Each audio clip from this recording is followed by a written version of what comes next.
Fala galera, vamos aí para cinemática vetorial, um tema que deixa a gente meio de cabelo em pé, né? Mas vamos desmembrando tudinho. Primeiro, antes de eu mostrar os vetores, tudo, vamos definir de novo o que é cinemática. Estudo os movimentos, onde eu não me preocupo com as causas que vão originar ou parar esse movimento, que seriam as forças. E vetorial, grandezas vetoriais, são grandezas que necessitam do valor numérico com a unidade, direção e sentido. Então vamos lá, vamos mirar aqui. Vamos começar pelo vetor deslocamento. Lá na cinemática escalar, pessoal, a gente viu o nosso ΔS, né? Nós vimos a variação de posição. Bem, como é que a gente vai caracterizar o vetor de deslocamento? Basta a gente pegar a posição inicial que ele começa e vai até a posição final. E através disso a gente liga por um segmento de reta. Trovão, como assim? Olha isso aqui. Vou pegar aqui, primeiro uma trajetória curva e do lado uma retilínea para a gente ter ideia. Então tá aqui, ó. Tá aqui uma trajetória curva. O camarada começa o movimento por aqui, ó. Esse camarada vai e faz esse movimento. Bem, o que seria o nosso ΔS? O que seria a nossa cinemática escalar lá atrás? Isso daqui, ó. Esse cara daqui todo. Trovão, e o que seria o vetor de deslocamento? Lembre-se, pega a posição inicial e a posição final. Esse é o nosso vetor de deslocamento. Ou seja, eu vou pegar a posição inicial com a posição final e ligar através de um segmento de reta. Esse é o nosso vetor de deslocamento. Podem perceber, pessoal, que nessa situação aqui,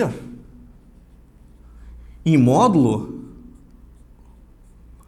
o nosso vetor de deslocamento é menor do que o ΔS. É um segmento de reta. Esse cara ele vai caminhar muito aqui, ó. Isso eu vou mostrar já já num tipo de exercício que foi bem interessante de um concurso para mostrar para vocês a diferença, para a gente pegar mesmo da velocidade média escalar e da velocidade média vetorial. Agora imagine o seguinte, ó. Agora eu tenho uma trajetória reta. Tá aqui a minha trajetória reta. E aí o camarada, ele sai daqui, chega aqui. Pessoal, nosso ΔS é tudo que eu andei. Tá? E quem é um vetor de deslocamento? Vou pegar a posição inicial, de onde ele sai, e vou ligar até a posição final, onde ele chega, através de um segmento de reta orientado. Tá aqui. Então perceba, pessoal, que nessa situação aqui, galera, nessa situação, diferente da curvilínea, o meu vetor de deslocamento, ele é igual ao ΔS. Bem, o que isso é muito importante para a gente? A gente tem a velocidade escalar média, onde essa velocidade escalar média eu vou estar preocupado com o valor numérico e a unidade. Estou a 80 km por hora. Em nenhum momento eu estou falando de direção e sentido. E a gente tem a velocidade vetorial média. O que seria a velocidade vetorial média? Exatamente isso, ó. Lembre-se que a gente vai representar por setinha porque é uma grandeza física vetorial. Então, nossa velocidade vetorial média vai ser o vetor de deslocamento pelo tempo que eu estou levando. Direção e sentido, o mesmo do vetor de deslocamento. Então, minha velocidade vetorial média tem a mesma direção do vetor de deslocamento e tem o mesmo sentido do vetor de deslocamento. Quer ver em termos práticos? Olha que bacana essa questão aqui, ó. Olha isso. Tá aqui. Metade de uma circunferência aqui. E aí o camarada fala o seguinte, que ele faz isso, ó. Anda isso daqui. E aí na questão ele dava o dado, né? Dava o tempo que levava. E ele queria saber a velocidade média vetorial e a velocidade média escalar. Pense aqui comigo. Gente, velocidade escalar, ΔS sobre o tempo. Então o cara está fazendo isso, ó. Ó o cara, tá vindo aqui, ó. Esse é o nosso ΔS. Esse é o nosso ΔS. Se eu pegar o comprimento de uma circunferência, ele é 2πr, né? Como aqui eu tenho a metade de uma circunferência, nesse caminhar dele aqui, ó, o nosso ΔS vai ser πr sobre o tempo. E aí ele dava lá na questão o raio, né, e dava o tempo. Bem, eu também posso achar a velocidade vetorial média. Pô, Trovão, como? Assim, ó. Acabei de falar para vocês o seguinte, vetor de deslocamento, eu vou ligar a posição inicial até a posição final, que ele chegou. Isso daqui, pessoal, é o diâmetro. Um diâmetro, eu tenho 2 raios. Então, a nossa velocidade vetorial média vai ser o vetor de deslocamento 2r sobre o tempo. Então, é de fundamental importância a gente ter essa diferença entre o vetor, velocidade, né, e a velocidade escalar. Então, perceba que a escalar foi isso tudo. O vetorial é o vetor de deslocamento. É ligar, através de um segmento de reta, a posição inicial até a posição final. Pessoal, vou apagar o quadro, já já a gente vem com mais. Pessoal, olha só, olha o nome, velocidade vetorial instantânea. Bem, o que significa esse termo instantânea? Significa um intervalo de tempo que tende a zero, bem curto, tá? Olha o outro bizuzinho, o nome dela, vetorial tangencial. Pô, tangencial, em algum momento a gente vai acabar aí com tangente à trajetória, certo? Então, pessoal, características do velocidade vetorial instantânea. Primeiro, o módulo dela é igual à velocidade escalar. É o que a gente estudou já naquele ponto ali, tá? Naquele ponto que o intervalo de tempo tende a zero, é um instante mesmo. Segundo, a direção tá aqui, ó. Tangente à trajetória. Sempre tangente à trajetória. E o sentido é o do movimento. Então, eu estou considerando o movimento para cá. Olha a nossa velocidade vetorial instantânea ou tangencial. Ela está indo com o movimento. Então, pessoal, essa velocidade é uma velocidade no intervalo de tempo que tende a zero. Eu vou puxar a aceleração vetorial média. E depois da aceleração vetorial média, eu vou falar da aceleração vetorial instantânea, que a gente vai dividir em 2 acelerações. Isso é muito perigoso para a gente. Eu vou precisar muito de vocês para os movimentos para frente, tá? Então vamos lá, olha só.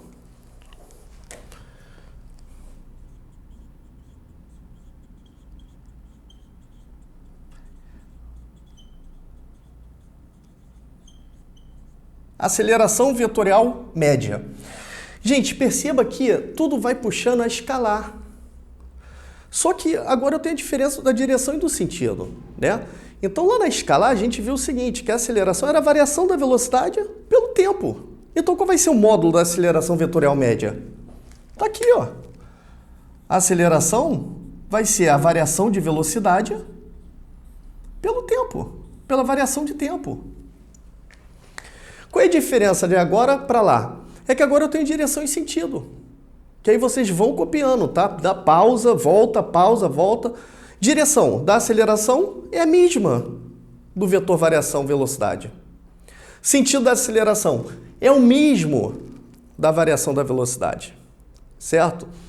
E aí, pessoal, a gente entra num negócio muito importante, que eu vou puxar aqui para o ladinho, que é o seguinte, a aceleração instantânea. A aceleração instantânea, eu vou precisar de uma visão aí de vocês um pouco aguçada. Vamos lá. Na natureza, lá atrás nós falamos o seguinte, que a aceleração é qualquer coisa que faz variação de velocidade. Então, se eu tive variação de velocidade, eu estou tendo aceleração. Qual o grande problema nessa parte? É que a gente vai ter 2 tipos de aceleração. Uma aceleração, ela é responsável pela variação do valor numérico da velocidade, que é o que a gente já estudou pra caramba em MRUV. As fórmulas são as mesmas, tá? Que a gente vai chamar de aceleração tangencial. E nós vamos ter, desculpa, a aceleração centrípeta. Essa aceleração centrípeta, ela está relacionada com a variação da direção de movimento. Ou seja, todo movimento curvilíneo, como eu vou estar mudando a direção, eu vou ter essa aceleração centrípeta. Ao invés de colocar no ladinho, eu vou apagar o quadro de novo para a gente decompor tudo bonitinho para vocês verem, tá? Vamos lá, pessoal, vamos fazer esse quadrinho bonitinho aí para mostrar a diferença das duas, que é muito importante aí para nosso segmento na física, tá? Bem, a aceleração tangencial, ela está relacionada com a variação do módulo da velocidade.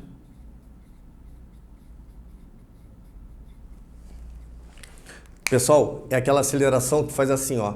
Eu estou a 70 km por hora, vou a 90 km por hora. Estou a 80 km por hora, preciso reduzir, chego a 40 km por hora. Essa é a aceleração tangencial. Já a aceleração centrípeta, ela vai estar relacionada com a variação da direção da velocidade. Então, pessoal, perceba o seguinte, de extrema importância. MRU e MRV, em nenhum momento a gente falou de aceleração centrípeta. Por quê? Eu estou numa trajetória retilínea, em nenhum momento eu tenho direção da velocidade mudando. Então eu não tenho a direção mudando, a aceleração centrípeta é igual a zero. Nos movimentos curvilíneos, nós vamos ter a direção da velocidade mudando. E aí aparece a tal da aceleração centrípeta. Como calcular ambas? Então, primeira coisa, o módulo, né? A primeira característica de um vetor, o módulo. Bem, a aceleração tangencial, ela vai ser igual à aceleração escalar. Nada mais, pessoal, as funções que a gente viu lá do MRV, tá? Direção dela, tá aqui, ó, o nome, tangencial. Ela tá tangente à trajetória. Tá aqui a nossa aceleração tangencial. Já o sentido, nós temos dois. A gente vai ter o seguinte, quando o movimento for acelerado, tá aqui, ó. Quando eu tenho um movimento acelerado, o sentido é o mesmo do vetor velocidade, que também é tangente à trajetória, tá? E quando eu tiver um movimento retardado, o que vai acontecer aí? A aceleração tangencial vai ter sentido contrário da nossa velocidade. Então perceba que a gente viu a direção, que é tangente, e o sentido. O mesmo quando o movimento for acelerado e o contrário quando o movimento for retardado. Já a aceleração centrípeta, o módulo dela, pessoal, vai ser isso daqui, ó. A velocidade linear ao quadrado sobre o raio. Né? E aí vocês podem até anotar aí tudo bonitinho o seguinte, de unidades. Velocidade no sistema internacional, metros por segundo, raio, metro. E aceleração, metro por segundo ao quadrado. Ah, Trovão, lá no MRV era metro por segundo ao quadrado. Aqui muda? Não, é aceleração. A análise dimensional é a mesma, ela vai ser metro por segundo ao quadrado. Direção dela. Em cada ponto, a direção dela vai ser perpendicular ao vetor velocidade instantânea. Então tá aqui, ó. O camarada tá fazendo a curva. Tá aqui, ó, o vetor velocidade. Como é que vai ser a nossa aceleração centrípeta? Perpendicular ao vetor velocidade e o sentido orientado para o centro da trajetória que ele está fazendo a curva. Então, essas são as três características da aceleração centrípeta. Onde, pessoal, se a gente pegar o desenho bonitinho com as duas acelerações, que nós vamos ter um movimento com isso, se eu pegar aqui, ó, Aqui eu tenho a aceleração tangencial e aqui eu tenho a aceleração centrípeta. Caramba, pessoal, dá pra gente achar aí a resultante dele, que nós já vimos vetorialmente isso. Vai ser o quê? Pitágoras. Então a aceleração resultante desse camarada vai ser a tangencial ao quadrado mais a centrípeta ao quadrado. Com isso a gente fecha a cinemática vetorial. Tamo junto, galera.